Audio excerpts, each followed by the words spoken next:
Bonjour à tous les auditeurs et auditrices de vipradioonline.fr. Vous écoutez, vous visionnez notre vlog RVPB concernant notre reportage radio en images depuis Lisbonne. Alors on y a passé 5 jours et 4 nuits. Nous avons fait 6 podcasts dans cette série RVPB sur la capitale.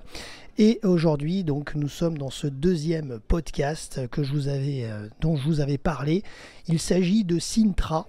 Nous y sommes allés une demi-journée. Donc je vais vous expliquer un petit peu, puis après je vous donnerai quelques infos pratiques. Donc nous sommes partis en train depuis la gare de Rossio à Lisbonne,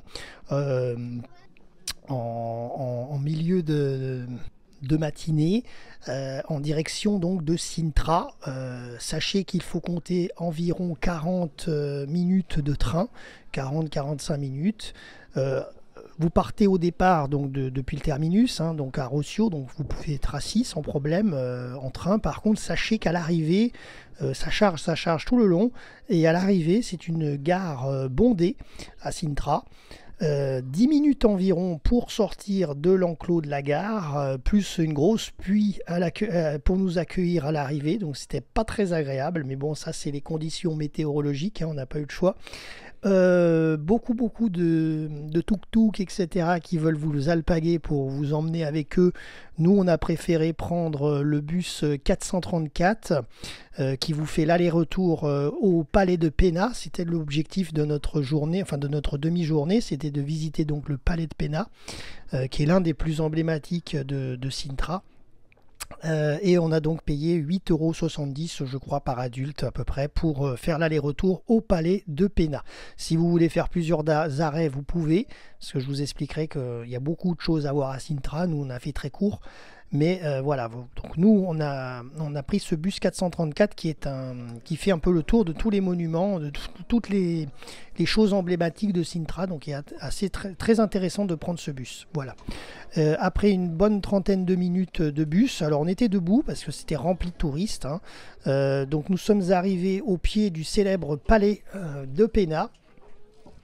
C'est un château tout droit sorti d'un conte de fées de type château de la Bavière en Allemagne. Il a été construit au 19e siècle sur les ruines d'un ancien monastère par l'œuvre du roi Ferdinand II, un prince allemand tombé amoureux du Portugal et de Sintra. Il a souhaité un lieu de retraite inspiré par l'art, la nature. Résultat, un palais électique mêlant gothique, mauresque, renaissance et baroque avec une touche de fantaisie. Les couleurs vives, jaune, rouge, bleu sont actuellement, comme vous le voyez, on n'a pas caché, ça se voit dans notre vidéo, en réfection actuellement pour un ravalement de façade lors de notre reportage radio et vidéo. Et d'ailleurs, ça m'a pas fait trop rigoler, enfin ça m'a fait assez doucement rigoler parce que quand vous voyez les photos du Palais de Pena sur les brochures, etc., les couleurs sont magnifiques. Et effectivement, en vrai, c'est beaucoup moins beau, mais ce n'est pas dû, voilà, c'est vraiment parce que le château vieillit.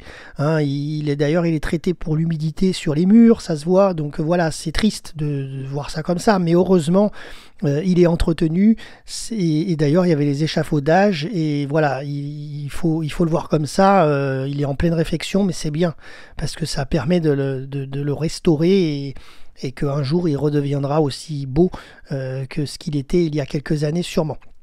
Alors ce palais est toutefois similaire à une peinture géante sur les collines avec ses couleurs jaune, rouge et bleu. Il est suspendu entre ciel et terre. Et on y découvre la vue sur l'Atlantique au sud de Cascais et la côte ouest aussi de l'Atlantique. Donc c'est assez impressionnant quand même, faut le dire. Alors dans ce palais de Pena, on y trouve des tours crénelées, des coupoles orientales, des azulejos traditionnels et même des gargouilles sculptées au-dessus des portes. Chaque détail est symbolique, théâtral et onirique.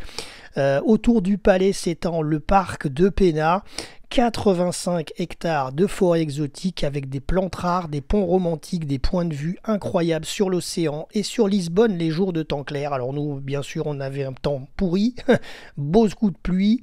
Ensuite, ça s'est calmé, mais bon, voilà. Donc, on était en avril et pourtant, ça aurait pu être les giboulées de mars. Donc, on n'a pas vu Lisbonne, voilà. Le palais est souvent enveloppé de brume, c'était son cas ce jour de reportage, mais ça ajoute aussi son mystique et son charme surréel. Alors il est classé, il faut le savoir, au patrimoine mondial de l'UNESCO. Le palais de Pena est l'un des lieux les plus visités du Portugal.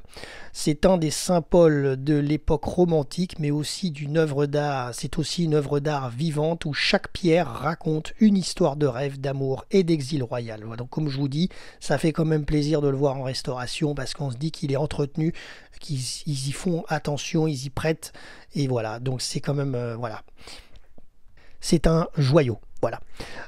Concernant les infos pratiques pour aller à Sintra et au palais de Pena, donc comptez environ 20 € par adulte pour la visite du palais et du parc. Si vous voulez faire que le parc seul, c'est 10 €.